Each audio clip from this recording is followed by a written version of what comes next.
Olá, meu nome é Marcos Brito, esse é o canal Parlatório do Fim e Eventos Finais. Hoje para o estudo de mais uma Paraxá. Paraxá que é uma porção da Torá. Torá que são os 5 primeiros livros da Bíblia, que vai de Gênesis a Deuteronômio. Hoje a Paraxá é Temurá. Nós vamos tocar no conceito de algo que você eleve. A Paraxá se encontra em Êxodo capítulo 25, versos 1 até o capítulo 27, verso 19. Hoje são 25 de fevereiro de 2023, 4 de Adar de 5.783. Vamos ao estudo da nossa Paraxá. Vamos lá.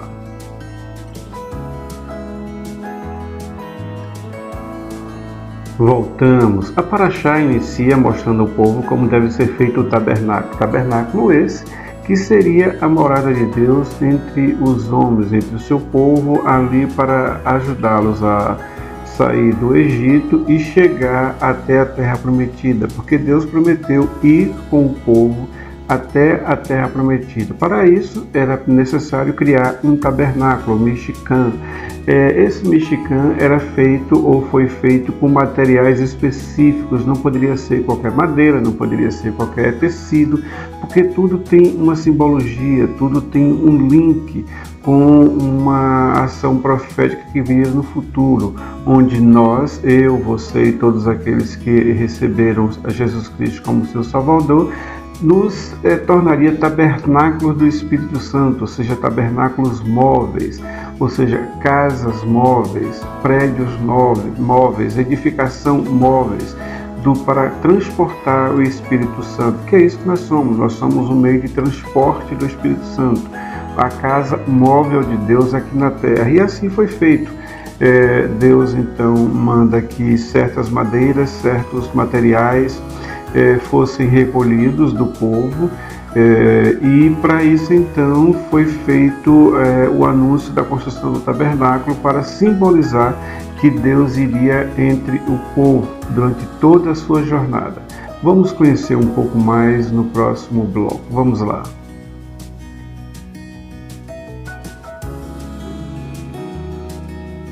Ok, voltamos. No início nós falamos em terumá como algo que se eleva, ou algo que precisa ser elevado. E é isso esse o motivo do tabernáculo.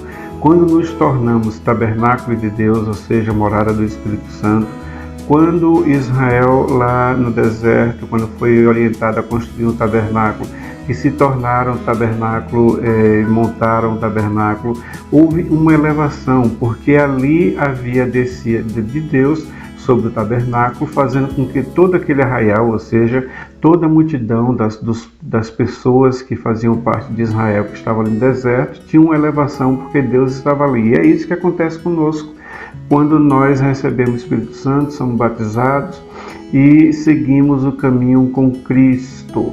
Nós recebemos o Espírito Santo e por isso somos feitos então tabernáculos móveis, e a partir daí temos elevação. Elevação de quê? Elevação de nossas percepções, elevação da nossa vida, elevação dos nossos olhos, pensamos nas coisas de maneira diferente. Cristo e nem a palavra de Deus promete alguma ação diferenciada sobre nossas vidas, que tudo vai mudar, que nunca teremos problema, que tudo vai ser transformado, que só teremos vitória. Não há nenhuma promessa nesse sentido, mas sim há uma promessa de glória, uma promessa de elevação. Isso nós podemos encontrar em Colossenses capítulo 1, verso 27, que diz que Cristo em nós, motivo ou esperança de glória. E é isso que faz o Espírito Santo em nossas vidas. Ele nos dá motivo e esperança de glória independente dos nossos pecados, porque nós somos salvos e libertos e curados e temos paz com Deus através de Cristo Jesus e pelo seu sangue que está em nossa vida. E agora, sendo morada do Espírito Santo. Sendo morada do Espírito Santo, nós então nos elevamos dessa terra, fazendo com que as mesmas tribulações, as mesmas discussões, as mesmas temáticas, as mesmas dificuldades que qualquer pessoa dessa terra, desse mundo, de meu Deus, venha passar, nós também passaremos, mas teremos elevação para entender o que está acontecendo e saber o caminho a seguir, para que não venhamos ficar pelo caminho, porque só a presença de Deus entre nós e agora com o Espírito Santo dentro de nós fará com que nós cheguemos à terra prometida. Haja visto que todos aqueles que desistiram do caminho durante a caminhada de Israel do Egito até a terra prometida, todos aqueles que decidiram voltar, todos aqueles que não quiseram estar diante da presença de Deus, tombaram no deserto, ficaram no deserto. Então, o que nos salva e que nos eleva e nos leva à terra prometida é a presença de Deus em nós, fazendo com que nós nos tornemos tabernáculos de Deus. Vamos ao próximo capítulo, vamos lá.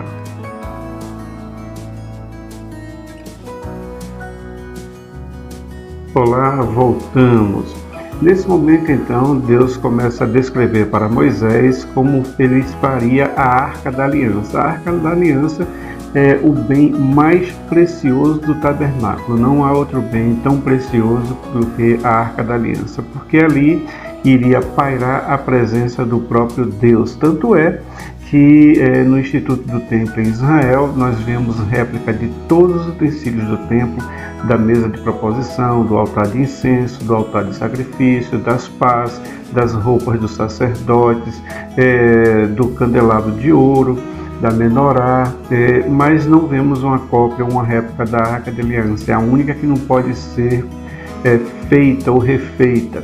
A Arca da Aliança para o tabernáculo tem que ser aquela que Deus descreveu e que Moisés efetivamente fez. Não pode ser outra, não pode ter réplica, que tenha a ação que a Arca da Aliança verdadeira tinha e continua tendo, porque alguns acreditam que ela está escondida em algum lugar. Os judeus acreditam que dizem, professam que eles sabem onde que fica esse lugar.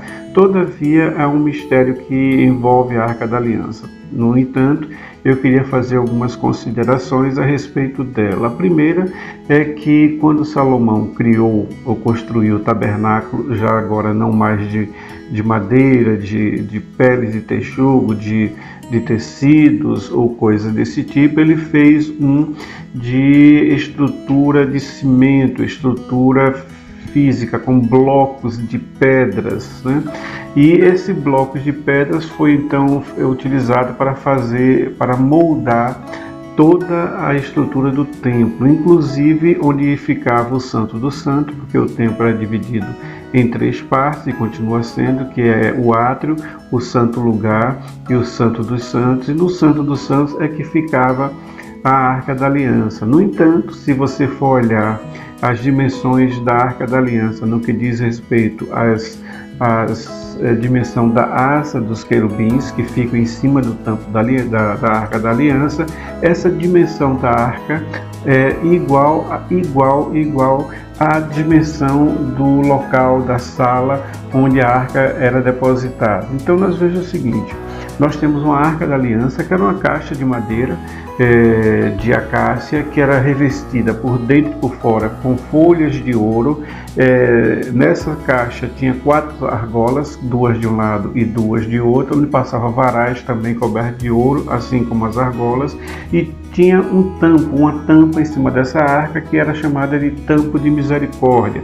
Nesse tampo de misericórdia saíam 2 querubins, um de frente para o outro, segundo o que consta na Torá e que consta com os rabinos, que esses 2 querubins eles tinham o rosto de criança, eram voltados um para o outro e para o centro da arca, e as asas desses 2 querubins abriam sobre o tampo da Arca da Aliança. Ali no meio era onde ficava a bacia com o sangue do cordeiro, onde uma vez por ano se depositava essa bacia. Era apenas o sumo sacerdote que poderia entrar ali, e onde Deus, no dia de Yom Kippur, no dia do perdão, no dia em que, o único dia do ano em que o sacerdote poderia entrar nesse local, então o Senhor vinha com sua Shekinah, que é a chama, a presença de Deus sobre a Arca da Aliança, e ele olhava o que estava dentro da Arca da Aliança através do sangue do cordeiro que era colocado em cima do tanque da aliança, em uma bacia. Dentro dessa Arca da Aliança existiam 3 elementos, que eram a Torá, ou seja, as 2 tábuas da lei que Moisés desceu do monte, conforme vimos na semana passada. Tinha também um vaso com uma porção de maná que permaneceu durante todo o tempo que a arca existiu, e ainda existe, pelo menos no tempo de Salomão, e o cajado de Arão. Esses três elementos têm grandes significados. O primeiro, a Torá. A Torá estão as leis, os 10 mandamentos, onde o povo pecou contra Deus. Aqueles 10 mandamentos são apenas a síntese das 603 leis onde o povo pecou contra Deus. Então ali dentro estava a Torá, não só a lista das 613, ou seja, dos 10 mandamentos, mas também aquilo que o povo deveria e não deveria fazer. Também ali dentro estava um pote de maná. Por que o pote de maná? Primeiro, para poder falar da provisão de Deus. Que Deus alimentou o povo com o maná, e esse maná era algo muito precioso, porque alguns eruditos judaicos, eles dizem que o maná tinha um gosto daquilo que você pensava e desejava na hora. Então o maná ele tinha essa natureza de modificação da substância e consequentemente do gosto, né? E Deus proveu, mas também era ali um sinal de que o povo duvidou que Deus iria prover esse sustento, seu alimento. E o terceiro era o cajado de Arão. Por que o cajado de Arão? O cajado de Arão porque Moisés disse ao povo que Deus havia dito que Arão, o seu irmão, seria o sumo sacerdote das tribos. E o povo duvidou que era Deus realmente que fizesse ou que queria aquilo. Aquilo ali era mais desejo de Moisés em função de ser Arão o irmão dele. Moisés, então, orientado por Deus, manda que o líder de cada tribo trouxesse o seu cajado, e esse cajado ficaria em um local separado que ninguém poderia entrar durante uma noite. E a proposta foi que o cajado, ou seja, aquela madeira que já foi há muito tempo tirada da sua árvore, que não tinha mais vida, que não tinha mais galhos, inclusive era uma madeira toda lisa, que eles preparavam para ser cajado, porque eles eram não só o líder, né, e o líder teria que ter cajados, e o povo também usava cajados para poder ajudar na caminhada, mas também para tanger ou tangenciar suas ovelhas. E Moisés faz essa proposta, que aquela vara que no outro dia amanhecer com uma flor florida, com ramos, essa pessoa que seria o sacerdote ou sumo sacerdote escolhido por Deus. Pois bem, no dia seguinte, quando eles vão lá para ver, e os cajados foram todos marcados, né, em função de suas tribos, Arão da tribo de Levi, aparece o cajado de Arão com um ramo que tinha acabado de nascer, um broto com folhagem, indicando que realmente era Deus que estava escolhendo Arão, né, porque o cajado não tinha mais vida, que era Deus que estava escolhendo Arão como sumo sacerdote, e também que o povo tinha rejeitado Arão no início, precisou que houvesse uma prova. Então, ali dentro da arca tinha as tábuas do Antigo Testamento, as tábuas da lei, né, a Torá, os 10 mandamentos, ali dentro, indicando os pecados do povo, o maná, indicando a dúvida do povo sobre os seus sustentos, e também o cajado de Arão, indicando a negativa do povo quanto a Arão ser o sacerdote. Quando eles estavam indicando que Arão não era o sacerdote, consequentemente eles também estavam rejeitando a Deus. Então esses três elementos, esses três objetos estavam ali dentro, de maneira que em cima do tampo, eles estavam dentro da caixa da arca, e em cima do tampo tinha uma bacia com sangue, isso somente uma vez no ano, que é no dia de Yom Kippur. Então, ali com o sangue de um cordeiro puro, imaculado, que não tinha defeito, nem rusga nenhuma em sua lã, um cordeiro perfeito, com sangue. Então, Deus vinha em cima desse local e ele olhava para todos os pecados do povo através do sangue do cordeiro. Todos os pecados do povo era visto por Deus através do sangue do Cordeiro. O que isso quer dizer? Isso nos remete a Jesus, que quando nós aceitamos Jesus Cristo como nosso único e suficiente Salvador, nós também temos o sangue do Cordeiro que tira os nossos pecados sobre nossa vida. E a arca da aliança, que é representada pelos nossos corações. Então, os nossos corações que é onde traz os pecados, os desejos da carne.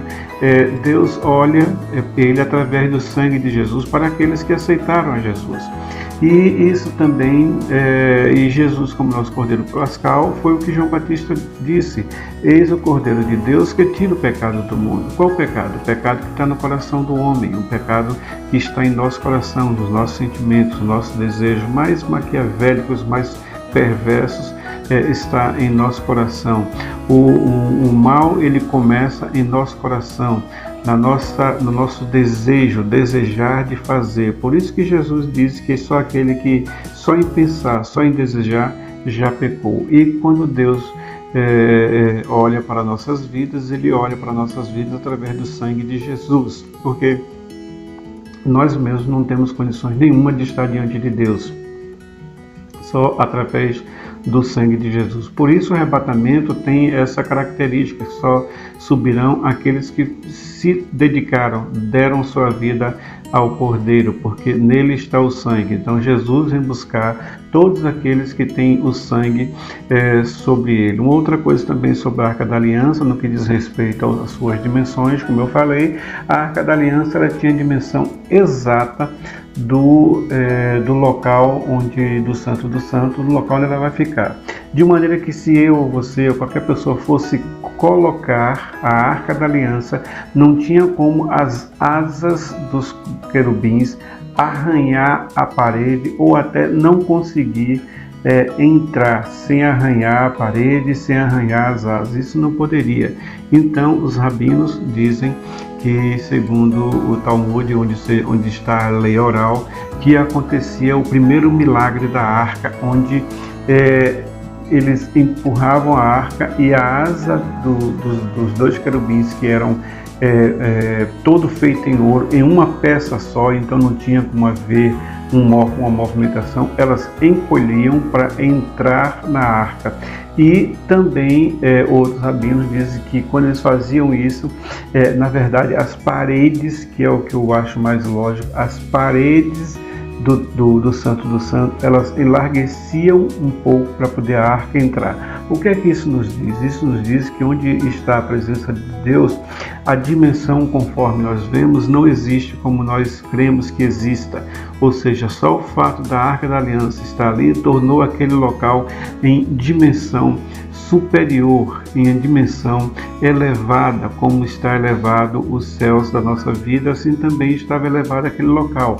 Ou seja, só o fato da aliança entrar no Santo do Santo, aquele local onde o Santo do Santo existia, tinha leis diferentes, físicas, elétricas, mecânicas diferentes daqui do mundo, fora do Santo dos Santos.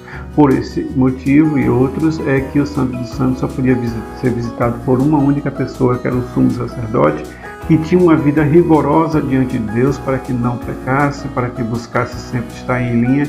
E antes dele entrar no Santo dos Santos, ele também oferecia sacrifício pelos pecados dele e do povo, para que ele pudesse entrar e não ter nenhum problema de morte, porque ali estava a presença de Deus, ele estava entrando em um outro nível de dimensão, em uma outra elevação, diferente de todas as outras. Inclusive, na roupa do sacerdote era amarrado um cordão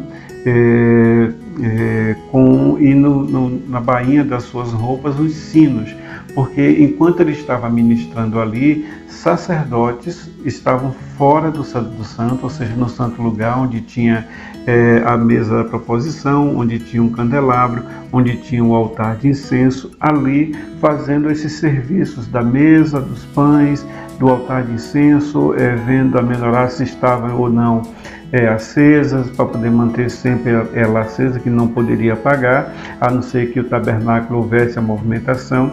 E eles então ficavam de ouvido ligados ao Santo do Santo, porque nesse dia que o sumo sacerdote entrasse, ele também faria movimentos ali dentro de oração, e os sinos que estavam na orla da sua roupa ficavam chacoalhando. Então eles sabiam que o sacerdote não tinha nenhum problema, não morreu lá dentro. Caso o sino viesse a parar de tocar, então essa corda que ficava uma ponta pelo lado de fora do Santo dos Santos era puxada para ver se o sacerdote estava vivo ou não, porque ele poderia também estar em um estado parado diante da Arca da Aliança, orando, intercedendo e ouvindo de Deus diretamente a sua direção para o povo de Israel. Caso ele desse um toque e o sumo sacerdote não respondesse a esse toque, então ele sabia que o sacerdote estaria morto, o que não aconteceu.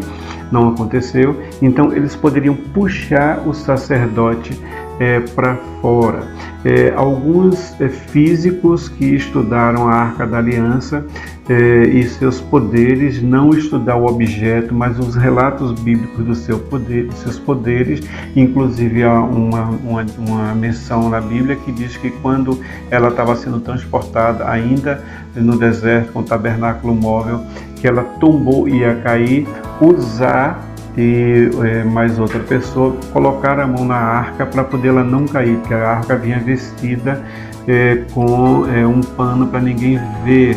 E quando eles tocaram a mão na arca para poder a arca não cair, eles mesmo morreram, eles foram fulminados na hora. Então, essas características da Arca da Aliança que relata a Bíblia, alguns físicos pegaram e estudaram e disseram que a Arca da Aliança era como se fosse uma usina nuclear, uma usina atômica, de tanto poder e energia que tinha sobre ela. Inclusive, quando o tabernáculo no deserto, que o povo ia marchar com a arca, eles cobriam a arca, para que então os demais levitas e sacerdotes desmontassem todo o tabernáculo sem poder ver a arca. Então o sumo sacerdote entrava, colocava um tampo, ali um pano em cima da arca, os levitas, os demais sacerdotes desmontavam todo o tabernáculo.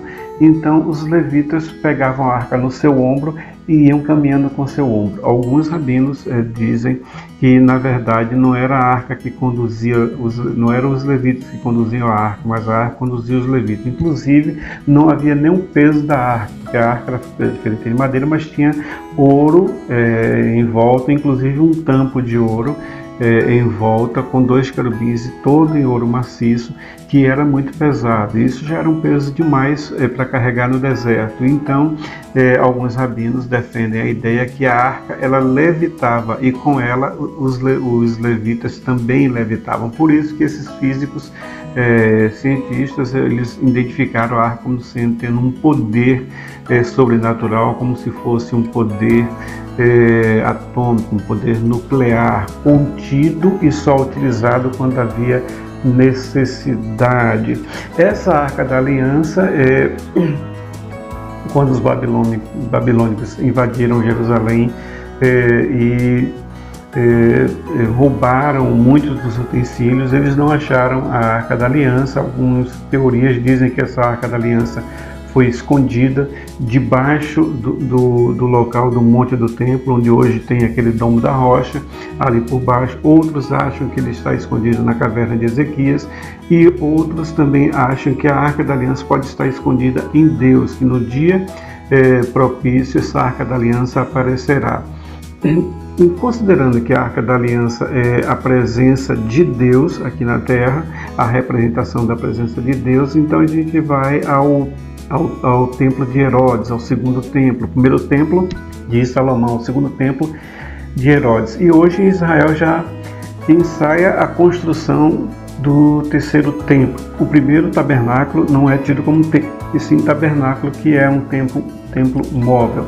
Então o primeiro templo é o templo de Salomão, o segundo templo, o templo de Herodes. E no templo de Herodes a arca não existia lá dentro. Se a arca é efetivamente a presença de Deus, podemos tomar sem medo de errar, que no segundo templo, o templo de Herodes, a presença de Deus não estava naquele templo, não existia ali. Se no templo de Herodes, que é o segundo templo, não existia a Arca da Aliança, podemos dizer, sem sombra de dúvida, que consequentemente a presença de Deus não estava naquele templo. Todavia, a presença de Deus na pessoa de Jesus estavam ali e eles rejeitaram. não apenas Deus através de uma arca, mas o próprio Deus na pessoa de Jesus estava ali e eles não aceitaram, eles expulsaram o próprio Deus, o próprio Jesus do templo, e não somente isso, mas torturaram e mataram. Mas isso para que o sangue de Jesus pudesse ser aspergido sobre nossas vidas. Por isso nós temos hoje a certeza que nós somos salvos, que cremos que o sangue de Jesus, ele está sobre nós. Dizemos com a certeza que nós somos salvos, não por arrogância ou prepotência, mas por misericórdia. Nós não temos nenhum mérito para sermos salvos por nós mesmos. Paulo fala, inclusive, que a nossa salvação é pela fé e não vem de obras, para que ninguém se glorie. Então, quando falamos que nós somos salvos, falamos através do sangue de Jesus, porque só o sangue de Jesus sobre nossas vidas e a fé em Deus através de Jesus Cristo e crendo que o Espírito Santo está em nós e nos conduzindo em todas as coisas, é que nós temos a certeza da nossa salvação. De outra forma, não teríamos nenhuma certeza, não teríamos nenhuma possibilidade de salvação. Vamos ao próximo bloco.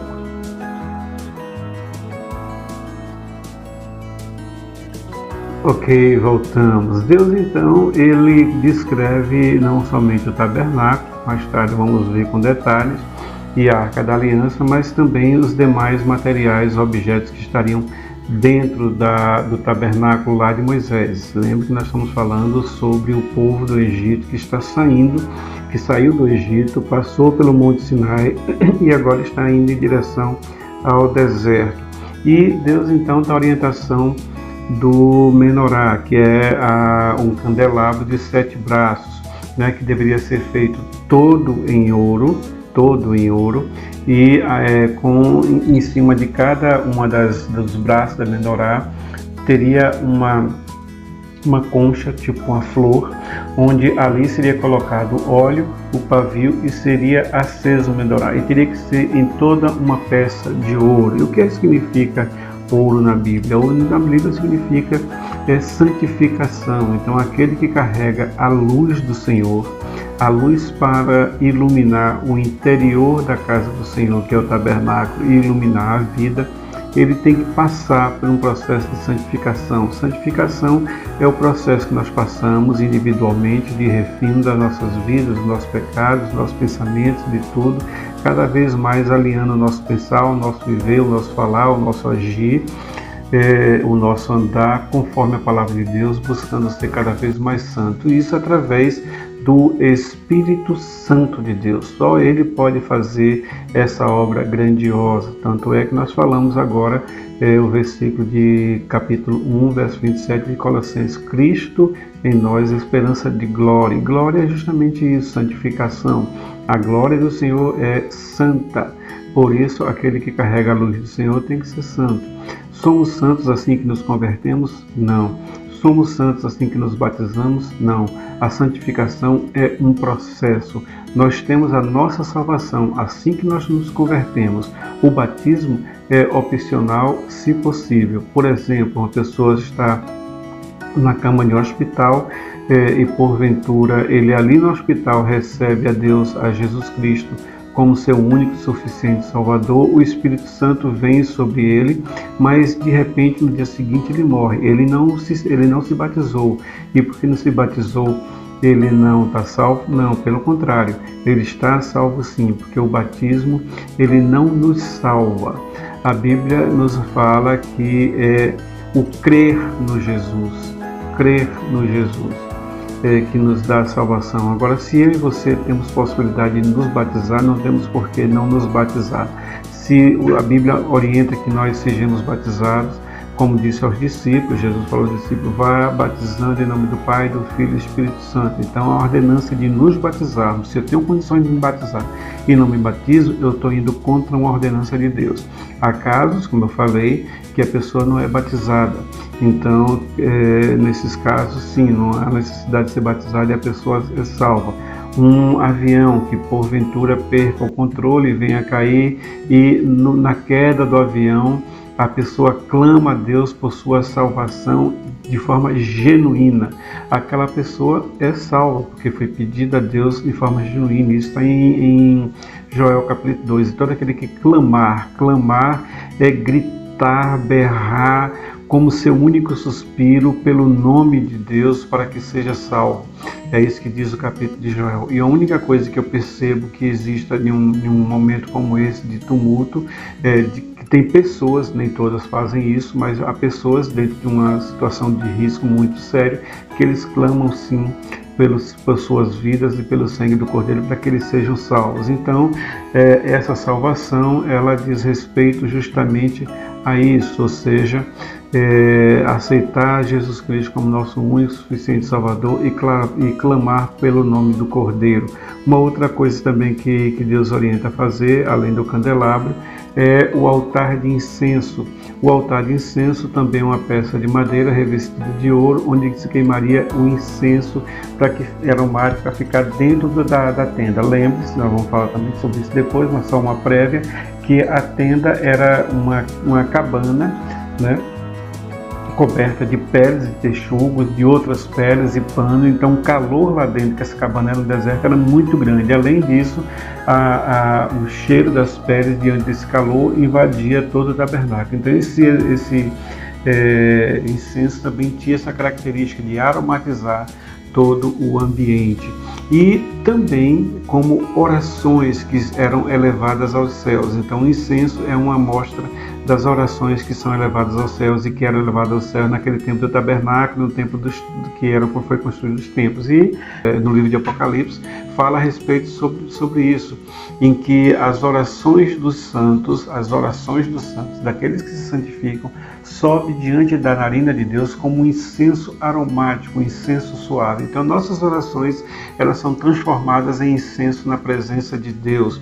E também é importante ressaltar que essas orações transformadas como incenso na presença de Deus, isso só acontece porque o Espírito Santo, ele intercede por nós a Deus com gemidos inexprimíveis. Então todas as nossas orações, elas sobem aos céus, mas antes de chegar na presença de Deus, o Espírito Santo, com gemidos inexprimíveis, coisa que a gente não pode nem imaginar, ele então intercede por nós para que nossas orações sejam aceitas. Outro objeto que foi feito e colocado no santo lugar. Então eu tenho dentro do tabernáculo, eu tenho o santo lugar e o Santo dos Santos. O santo lugar, eu tenho a menorá, o altar de incenso, e tenho a mesa dos pães da proposição. E tenho no santo lugar, no Santo dos Santos, que é dividido por uma cortina, onde o sacerdote, como já falei, só entra uma vez no ano, eu tenho a Arca da Aliança. E a mesa dos pães da proposição estão do lado de fora. Então era uma mesa também em madeira revestida de ouro, em cima no tampo tinha umas bordas para que os pães não pudessem cair, e eram colocados 12 pães, 6 e 6, uma fila de 6 e outra fila de 6. Esses 12 pães era um para cada tribo de Israel, e esses pães só podiam ser comidos pelos sacerdotes lá no lugar santo ao término de 7 dias. Então a cada 7 dias esses pães eram trocados. Joga fora? Queima? Não. Os sacerdotes ali no lugar santo, eles comiam esse pão, e era somente esse sacerdote que poderiam comer esse pão. Todavia, Davi e seus exércitos com fome, eles entraram no santo lugar e comeram esse pão. Aí a gente tem um outro conceito a respeito de Davi, que diz respeito que Davi, ele chamou o futuro para o presente que ele vivia, porque esses pães da proposição era o próprio Cristo ali representado. Nas 12 tribos era o próprio Senhor Jesus representado. Quando Davi entra e pega esses pães, ele não morre ou tem nenhum problema ou não pega contra Deus, porque ele tinha em mente exatamente a figura de Cristo em cada um daqueles elementos do tabernáculo que Davi estava fazendo. E é por isso que alguns teólogos dizem que ele era um homem à frente do seu tempo, e era mesmo, porque os conceitos de louvor e adoração que existem, os verdadeiros conceitos de louvor e adoração que existem, não essa musicalidade que anda por aí, mas eles têm base nos salmos e naquilo que Davi construiu, naquilo que Davi formou de cânticos diante do Senhor. Então, Esses pães da proposição, essa mesa dos pães da proposição, era para justamente isso, colocar as 12 tribos ali dentro como prova da santificação das 12 tribos, que as 12 tribos deveriam procurar a santificação, porque estavam representados nesses 12 pães. Todavia, a Bíblia fala que, em Apocalipse, que haverá, após o milênio, após passarmos 1000 anos aqui com Jesus, quando Jesus voltar, em seguida ao julgamento no branco, quando o Senhor descerá com o templo de Deus sobre essa terra e nós viveremos eternamente com o Senhor, que haverá uma árvore para a cura das nações, e essa árvore dará alimento, comida, uma fruta para cada mês do ano, para que as nações sejam curadas através dessa fruta, desse fruto que sairá dessa árvore. E também esses 12 meses do ano, nós seremos automaticamente alimentados pelo próprio Senhor, com o pão que desceu do céu. O pão que desceu do céu não foi o maná, o verdadeiro pão que desceu do céu foi Jesus. Jesus desceu do céu e tabernaculou, ou seja, tomou o tabernáculo, o corpo de uma criança, e nasceu com essa criança e viveu, morreu e voltou para o céu. O pão que desce do céu, ele volta para o céu. Todo aquele que veio de Deus vai voltar para Deus. Isso é o que é, isso é o que vai ser no final dos tempos, quando Jesus Cristo voltar. Eu e você, como corpo de Cristo, fazendo parte desses pães, nós então iremos subir. Por isso que Jesus, alguns dias, 2 dias antes dele morrer, ele faz questão de fazer uma ceia com os discípulos e com os apóstolos. Por quê? Porque essa ceia é uma representação do arrebatamento. Cristo disse: esse é meu pão, esse é meu corpo, esse é o meu vinho, esse é meu sangue. Aquele que não comer de mim não terá parte comigo. Então ele vai, distribui o pão, ou seja, o seu próprio corpo, para as pessoas que ali estavam presentes, e do vinho também para as pessoas que estavam ali presentes. Por que ele faz isso? Porque no dia do arrebatamento, e ele diz: fazer isso em memória de mim até que eu venha. Ou seja, comamos desse pão, tomamos desse vinho, comamos o corpo de Cristo e tomemos o sangue de Cristo para as nossas vidas até o dia que ele venha. Por quê? Porque no dia que ele venha, ele vai fazer ao contrário. Ao invés de ele dar o pão e o vinho, ele vai dizer: esse é meu sangue, venha para mim. Esse é meu corpo, venha para mim. Esse é meu sangue, venha para mim. Esse é meu corpo, venha para mim. Porque em nós vai estar o corpo e o sangue de Cristo. Isso posto, Deus nos abençoe, Deus te dê uma boa semana. Shabbat Shalom, Shavua Tov. Até a próxima, se assim Deus quiser. Shalom.